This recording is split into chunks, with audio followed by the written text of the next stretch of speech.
আল্লাহ বলেন, যদি তোমরা দিন থেকে ফিরে যাও তবে তিনি এমন এক কওমকে নিয়ে আসবেন যাদেরকে তিনি ভালোবাসেন এবং তারাও তাকে ভালোবাসবে। তারা মুমিনদের প্রতি নম্র এবং কাফিরদের বিরুদ্ধে কঠোর হবে। তারা আল্লাহর রাস্তায় জিহাদ করবে এবং কোনো দোষারোপকারীর ভয় করবে না। সূরা আল মাইদা, আয়াত ৫৪।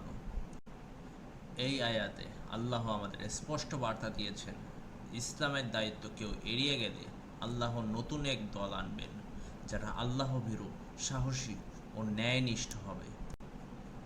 তাদের পরিচয় কি? তারা মুমিনদের প্রতি দয়ালু, সত্যের জন্য সংগ্রামী এবং আল্লাহর প্রেমে অটুট। আজ আমাদের নিজেদের প্রশ্ন করা উচিত, আমি কি এই দলে থাকতে চাই নাকি পিছনে পড়ে থাকতে